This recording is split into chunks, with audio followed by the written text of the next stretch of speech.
Let them praises give Jehovah. They were made at His command.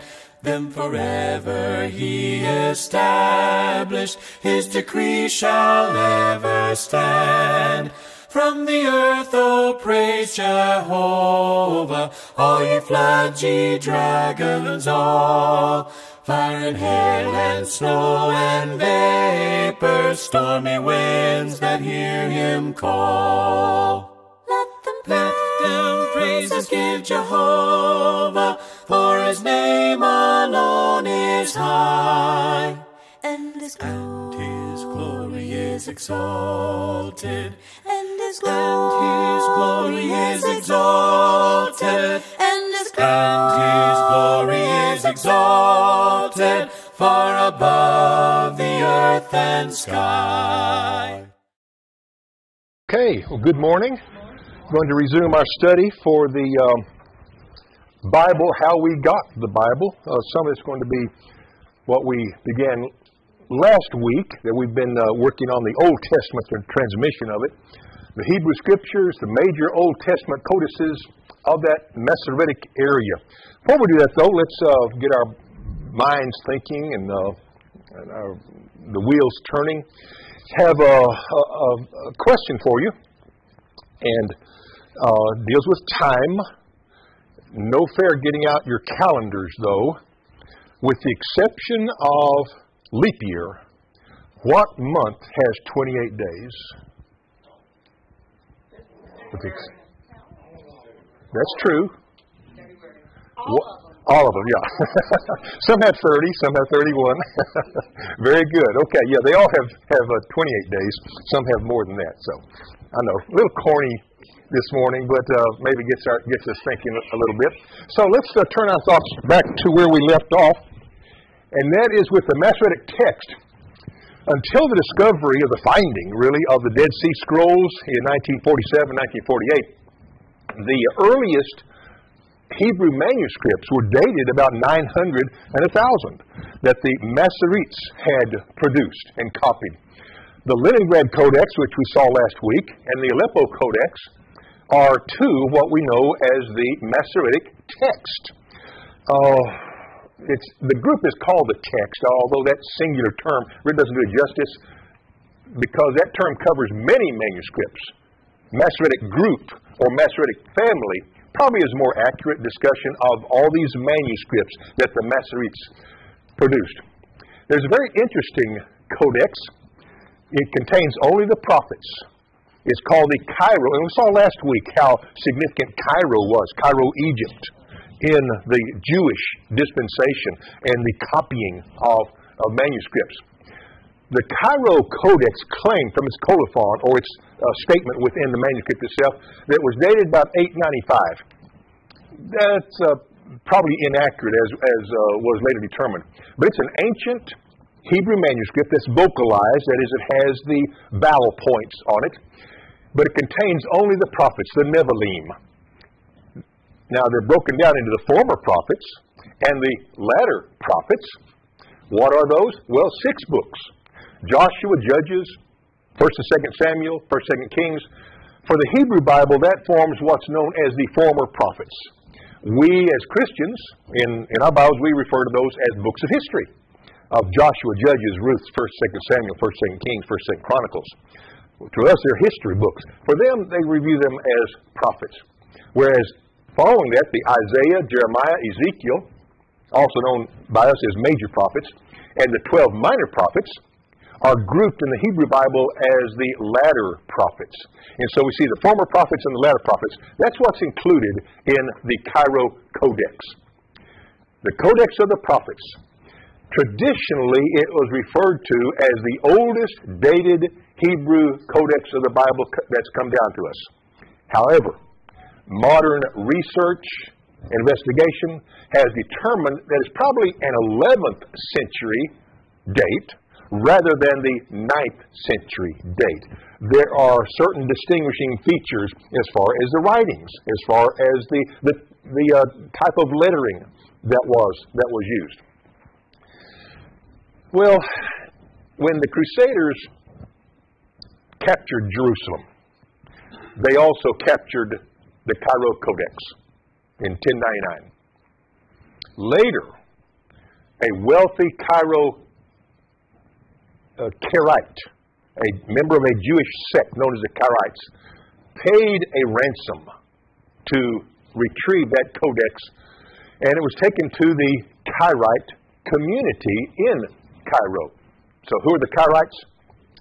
During the 9th century, just as Christianity has had its schisms, divisions, Judaism knew its Sadducees and Pharisees, Essenes, Zealots, etc. Well, one group that emerges in the 9th century are the Karaites. They denied the validity of the oral Torah. That is, they rejected the Mishnah, the Gedara, and most of the Talmud other than the Torah. They are literally people of Scripture. Jim? So, trying to get my head around this. When did Cairo, Egypt, Middle East, Northern Africa swing toward more of the Muslim stuff? It seems like a lot of Jews and it was heavily populated by Jews. When Islam begins to take over in the 700s, 800s, 900s, and take the Levant over the east side of the Mediterranean, that area, and then in Egypt, then it becomes during this time they were starting to infiltrate the Fatimids, who claim to trace their lineage back to the daughter of Muhammad. That dynasty set up Cairo to be its universal center. And Jews had migrated there from the time of Alexander, and so there's a large population of Jews, and Cairo is a center for that. And so it continues to be such through the centuries. When we get now to the 10th century AD, and there's a Karaite community there, that section of the sect of Jews. Yes. When did the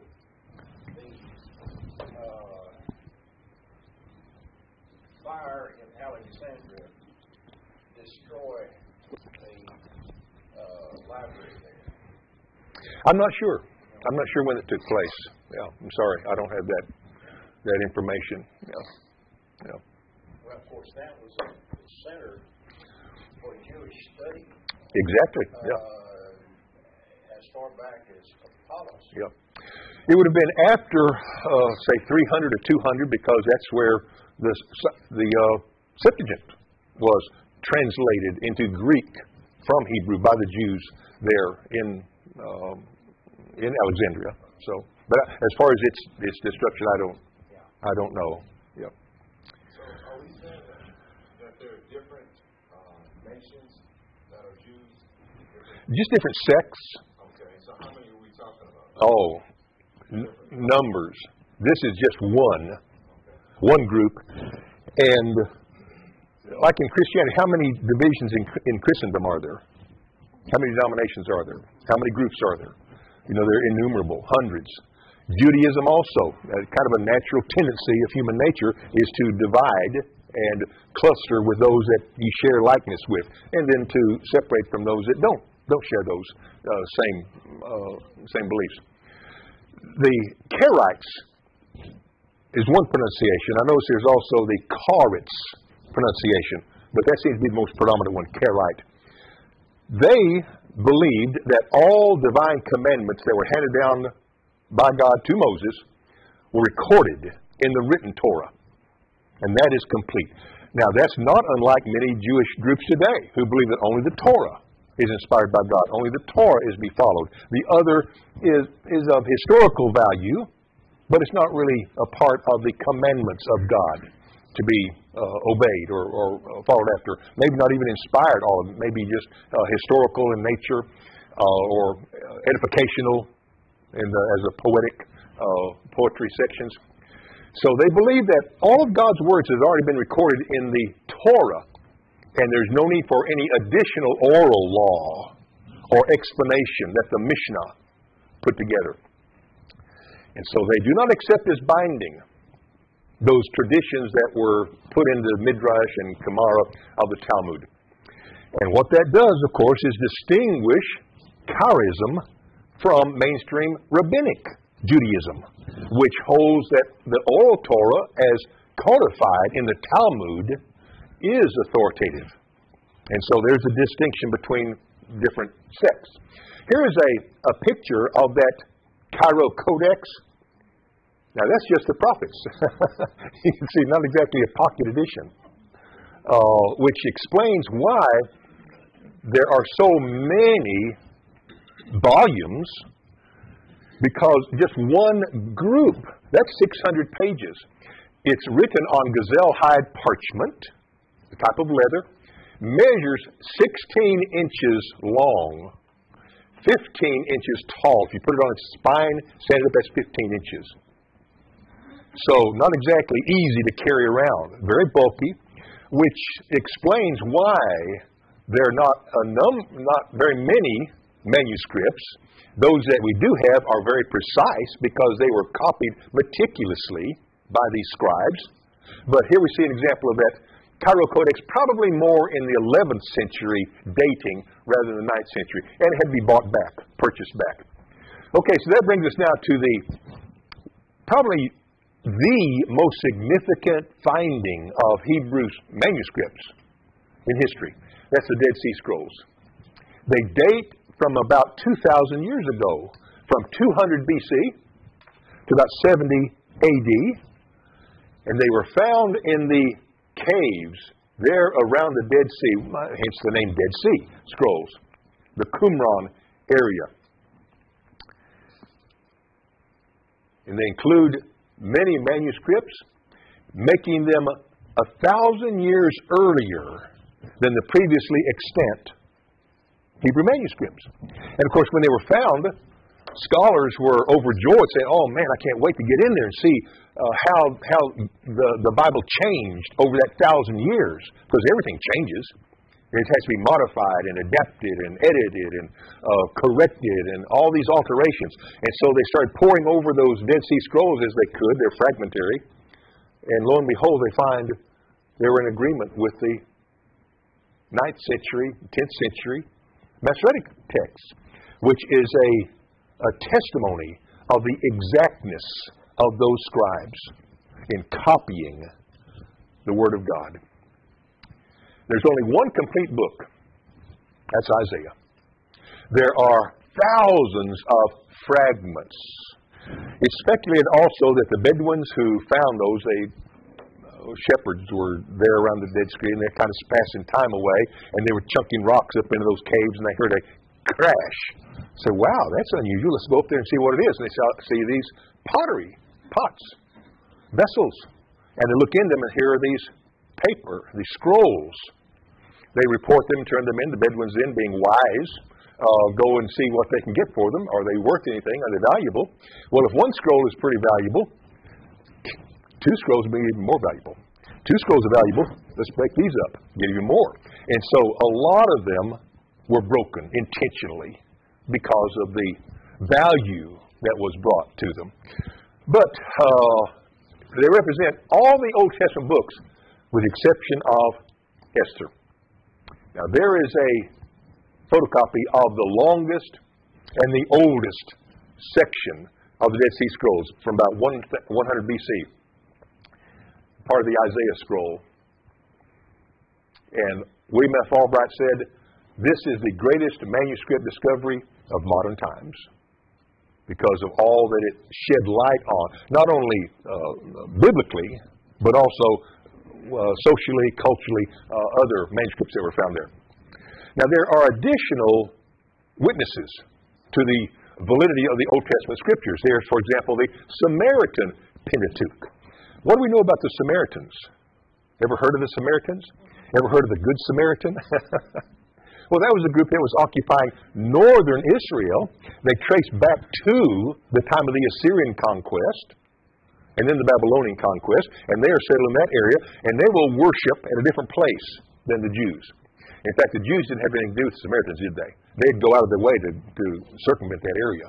They looked down on the Samaritans. But the Samaritans believed themselves to be descendants of Abraham, and therefore Jews. They formally began about the 700, at that time of the Assyrian conquest. They claimed that they received a copy of the Hebrew Torah, that early Paleo-Hebrew Torah, from Josiah himself. After Josiah had found the Torah that had been lost, then he reads it to the people. But they only hold to the Pentateuch. Again, the Torah. They reject all the books from Joshua through Malachi Scripture, using the first 5 books of Moses only. Their text differs decisively from the Greek Septuagint, translation of the Hebrew, and from the Masoretic text of the Torah. They really emphasize their exclusiveness as being God's people and their closeness with God. This manuscript, the Samaritan Pentateuch, written in the Samaritan style of script, dates from the 4th or 5th century BC. Now, none of those are extant, but there are copies that have been handed down, and copies of several generations. And the Abisha scroll from about 1065 is the most prized. And it is at the Nablus Synagogue, Samaritan Synagogue in Nablus in the West Bank, which is situated between Jerusalem and Lebanon. They're still in existence today. Here is a picture, a recent picture from a couple years ago, of the Samaritan high priest. And they trace themselves back to the high priest of this group back to 1624. Legend has it that in 1624, the last Samaritan high priest of the line of Eleazar, that son of Aaron, died. And there was no male to succeed him.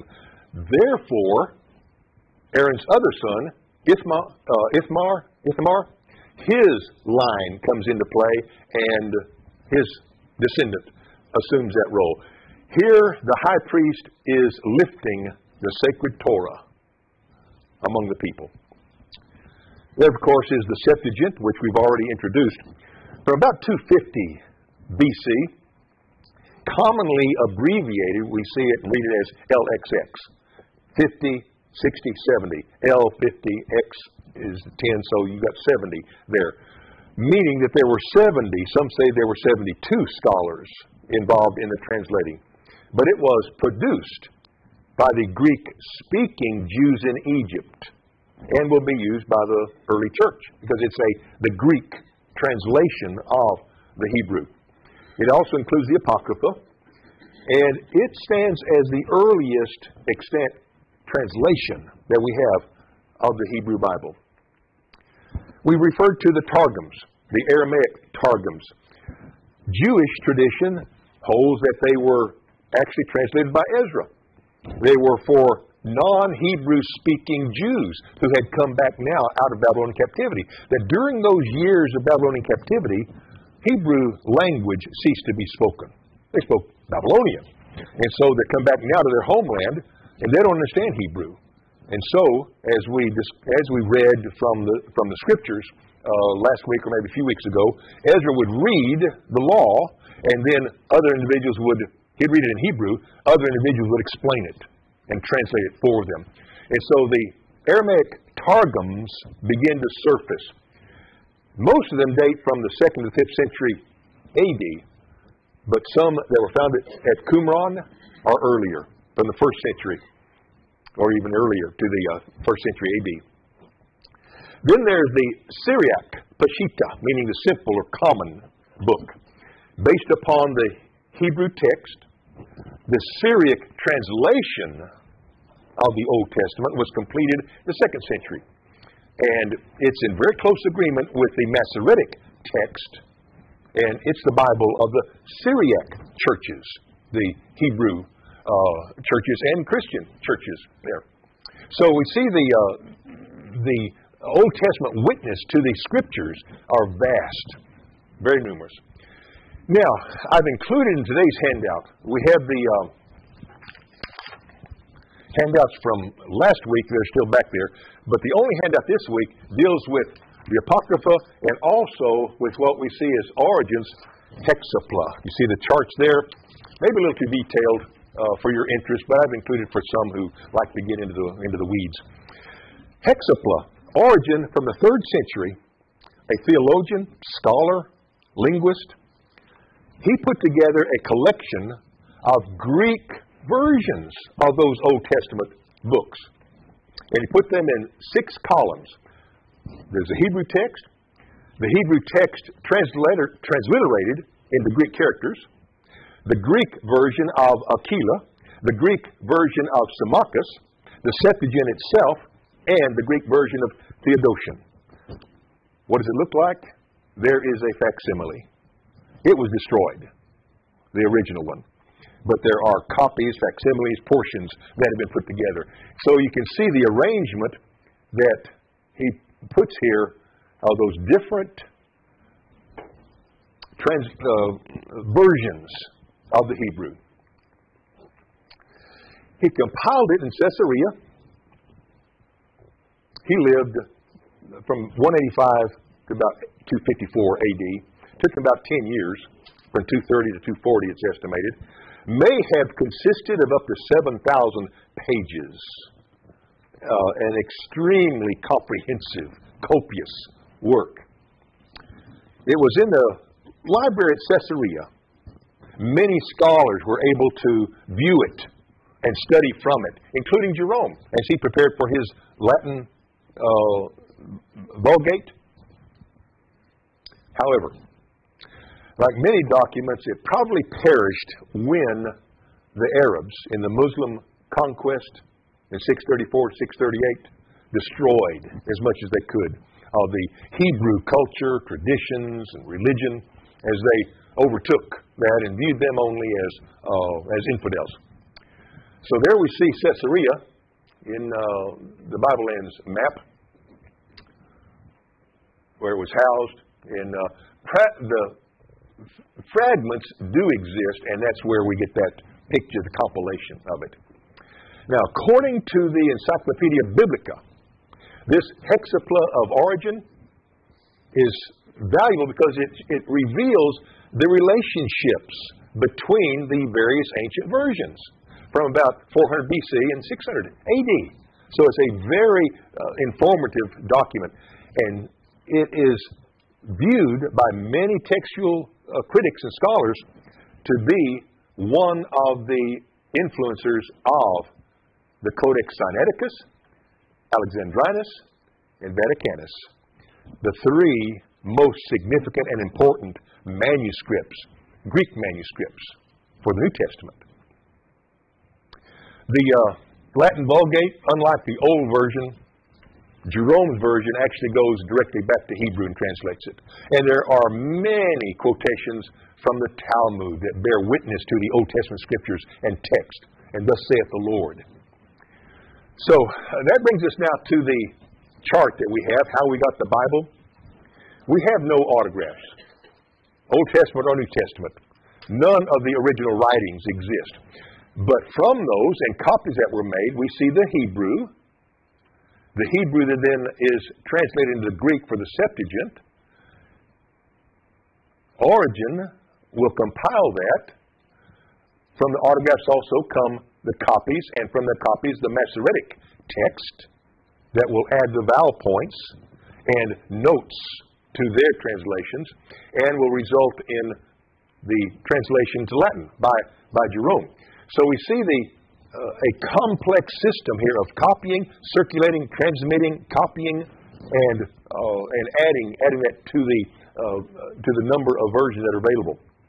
And here we see in this chart the influence of Origen on what will become Sinaiticus, Alexandrinus, and Vaticanus. Question. What are their motivations to want to do this? To want to do what? What are their motivations to wanting to do this, spreading that word? What convicted their hearts to do this? They believe it's God's Word. Okay. It's the Word of God handed down, and it needs to be communicated. So you have it in Hebrew for the Old Testament, Greek for the New Testament. And so in order for Greek-speaking people to understand God's Word, they had to have the Septuagint and other translations into the language of the people. And so they produce various versions so that individuals, not many of us speak Hebrew or Greek, but many of us are passable in English, and so we have an English translation of God's Word. Yeah. It's to get God's Word to the people. Bob? Today we have what is called fact checkers. And a lot of the fact checkers, their answers depend upon their own convictions and their True. beliefs. Yeah. So all of this information has been passed down for generations and generations, centuries. How would that not interfere with some of the accuracy of it? It does interfere. That's why in the New Testament, which is, we have so many more manuscripts, almost 6,000 manuscripts in the New Testament.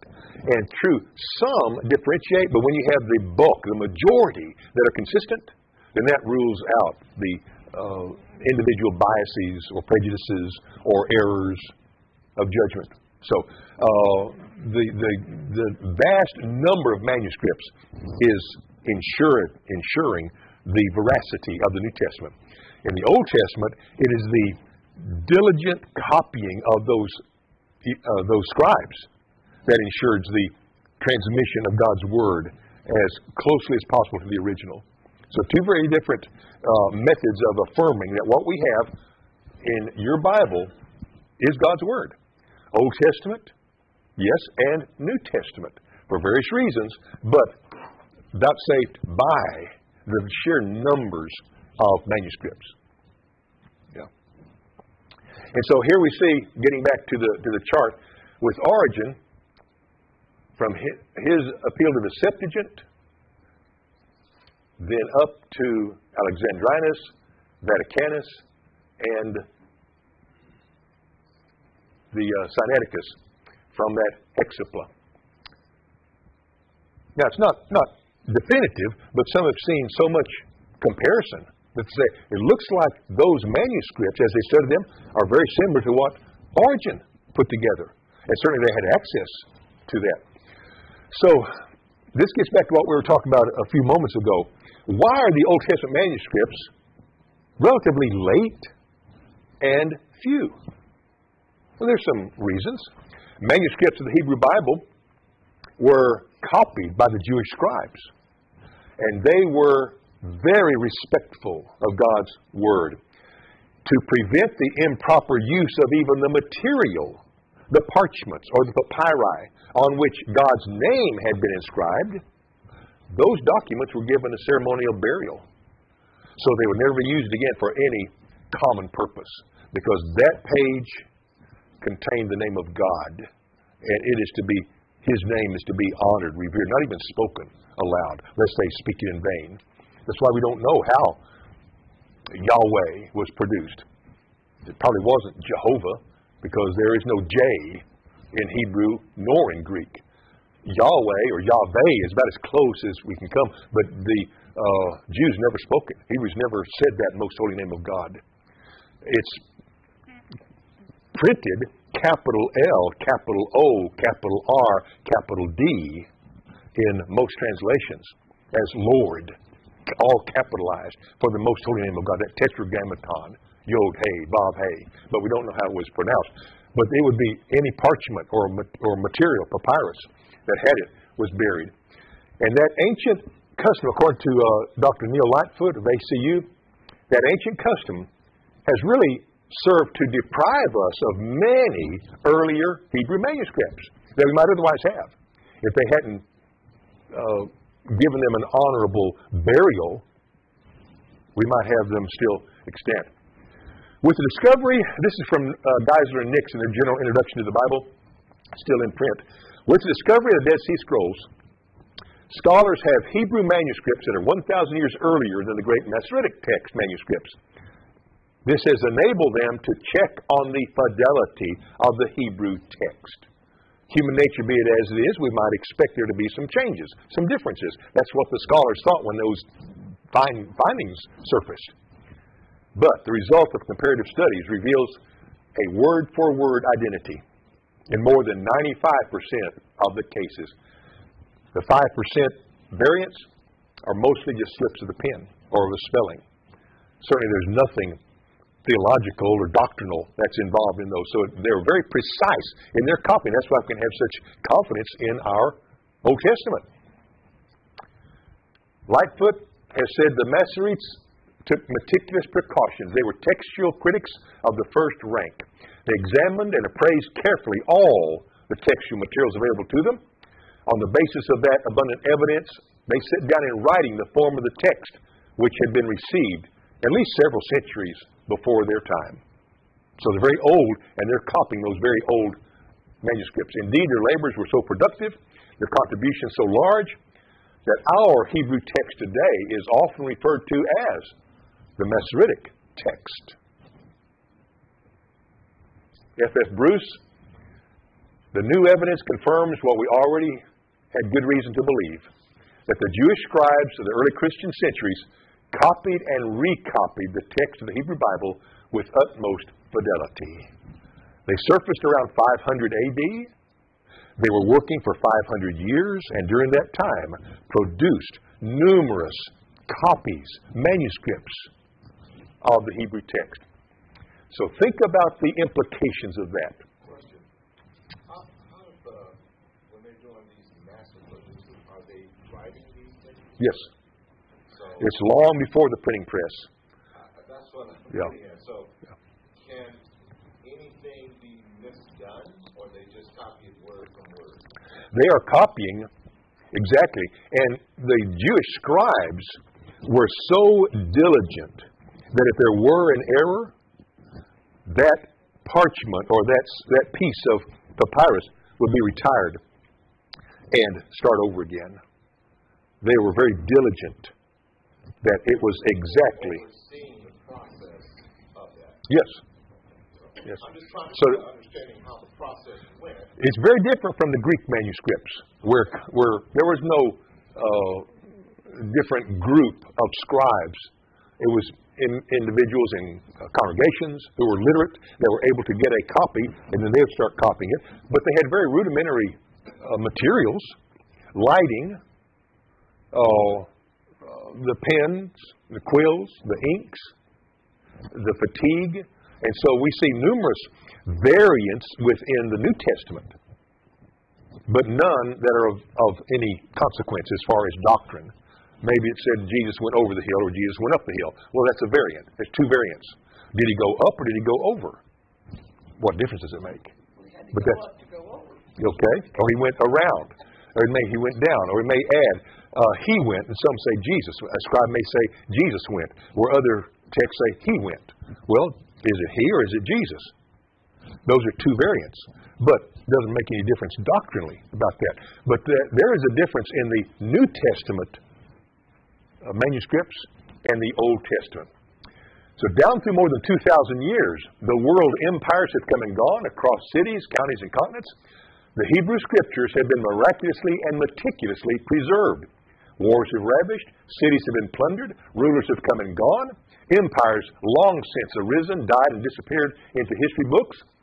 Yet amazingly, miraculously, I think we can see God's hand in all of this. The Bible has been preserved intact through all those intervening centuries. It remains as free from corruption and variation as mortals are capable of. So I think that is a testament to the veracity of the Bible that we have, how we got our Old Testament. We haven't looked at the New Testament yet. That'll be forthcoming.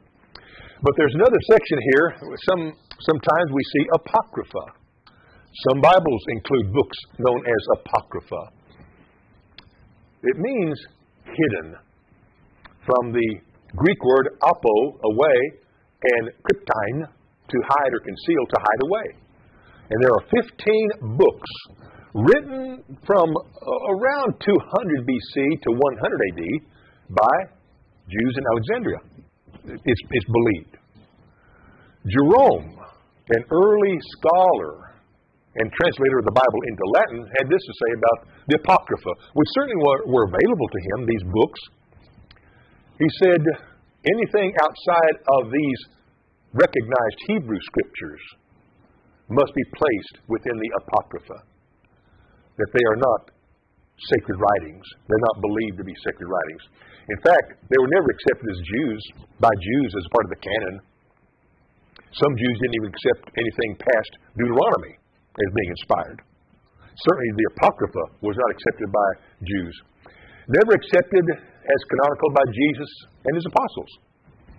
Never accepted by the early Jewish and Christian writers.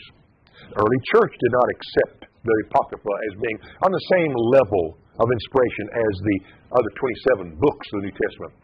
They don't demonstrate the qualities of inspiration. There's just something lacking. It doesn't have that same sense about inspiration as the books of the New Testament or Old Testament.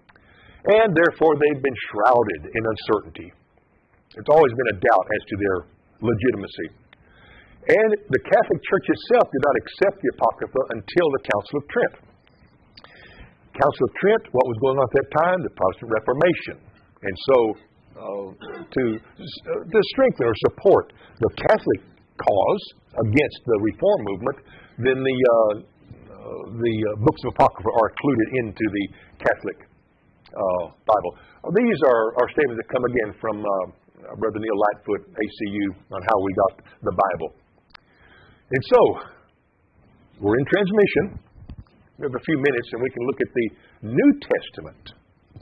Shifting now from the Old Testament to the New Testament and how these books were copied, circulated, and then translated. They're all written in the latter half of the first century. They were received by individuals and by churches in which they were then copied, circulated. Paul would say, when you have read this letter to the Colossians, see that it is read to the Laodiceans, and you read the letter from the Laodiceans.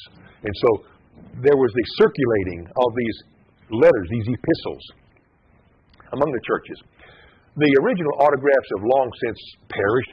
Now, I believe we can see God's wisdom in this, lest anything become seen as a superstitious power, that it had the original document that Paul wrote, or that Matthew the Apostle wrote. It would probably tend to be worshipped more than God, because we have something that is seen to be holy here, that came from the very hand of the Apostle. And so, those original autographs long since disappeared. But God preserved His Word. He did that through the copies of His Word called manuscripts. A manuscript of the New Testament is a document written in Greek.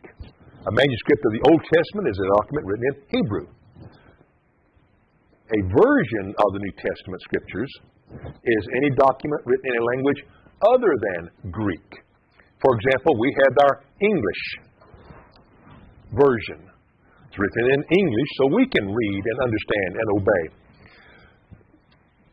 Many of the Bibles, in fact, have that in their very name, their term. The King James Version, the New International Version, the Revised Standard Version, the New American Standard Version, English Standard Version.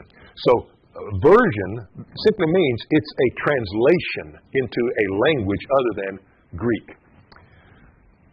And there's something we can say about the New Testament Apocrypha. There are many books that surfaced. They attempt to imitate the New Testament, but were rejected by the early church entirely. Said these are false. This was not written by an apostle. Has too many fantastical statements made that just don't harmonize with the rest of the Scriptures. In fact, some of them contradict the rest of the Scriptures, and so they were rejected. Now, sometimes those books are erroneously described as, quote, the lost books of the Bible. There's been an entire industry on trying to reveal what books do we not have that are supposed to be in the Bible but are lost. Well, that's a misleading term. Those books were never considered to be part of the Bible. They were available, but the early church, the leaders, rejected them. The Christians did not hold to them. And so, again, referring to what Dr. Lightfoot says, the apocryphal books, whether associated with the Old or the New Testaments, are rightfully rejected from our Bible. We have the 39 Old Testament books accepted as inspired God's Word. We have the 27 New Testament books accepted very early on as inspired in God's Word, but the apocryphal books rejected. What's the difference in the Old Testament and New Testament?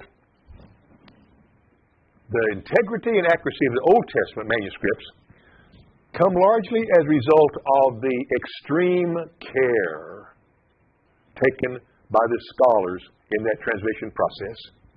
As we've already belabored, they were very careful to copy exactly God's Word as they saw it on that text that they were copying from, meticulously. Now, though very few Old Testament manuscripts are in existence, the ones that we do have are of very high quality. The New Testament text is based upon not the careful copying of manuscripts, but the multitudes of the existing manuscripts. As of this year, we know that there are 5,800 manuscripts of the New Testament. That's a plethora of materials that scholars can have access to compare. And if there are some that are of dubious statements in a passage, then what's the bulk state? And of course, there's safety in numbers. These documents were copied between the 100s and the 15th century. And because of that vast number of manuscripts, your New Testament is the best attested book from the ancient world. No other book written during that time stands up to that scrutiny like the New Testament does. It's translated into many other languages: Latin, Coptic, Syriac, Armenian, Georgian, Gothic. And those versions number in the thousands, tens of thousands. Now, many versions have deteriorated, but many remain intact.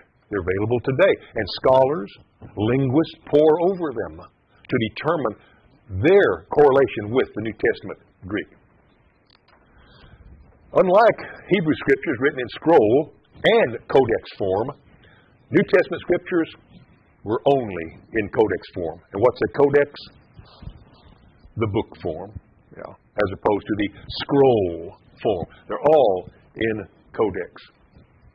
They're written on parchment, written skins, animal skins, papyrus, that reed that grew along the banks of the Nile. And any copy of the New Testament is a manuscript, regardless of its size.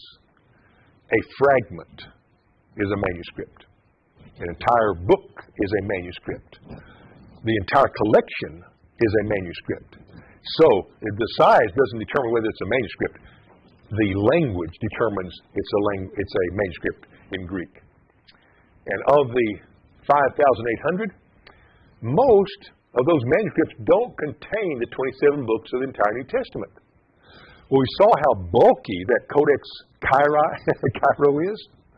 Can you imagine having all of that? And so most of the manuscripts are individual books or a collection of books rather than the entire New Testament canon, just too bulky.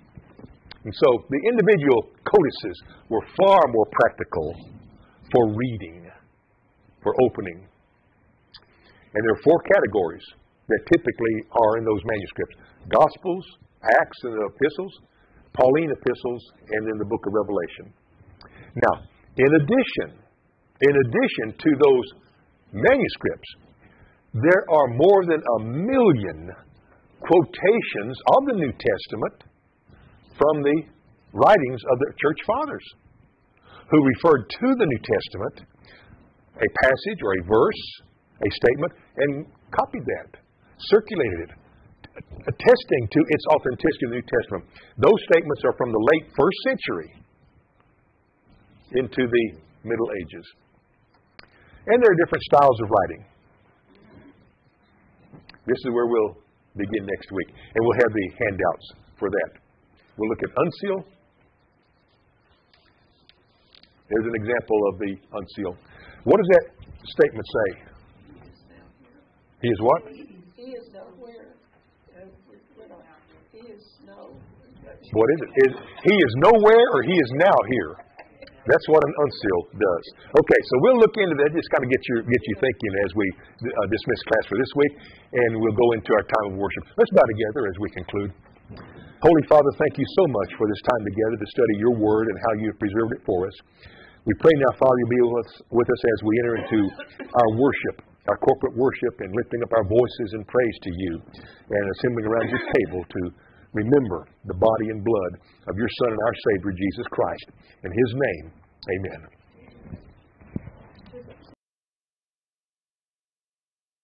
Love, love, love, love, the gospel and the word is love.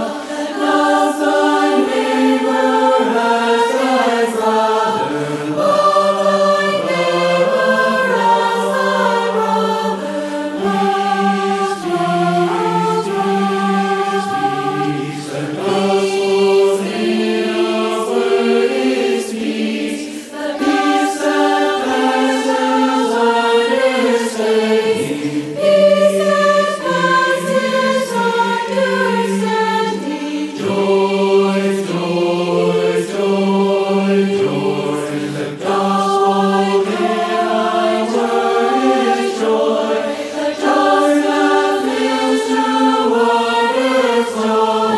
Joy that fills to overflowing.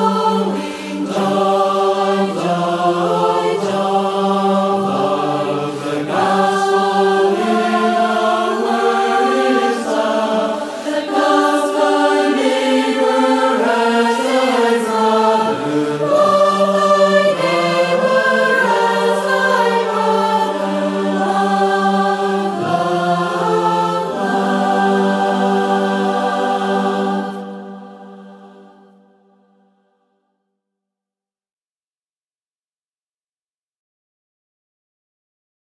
I still have joy.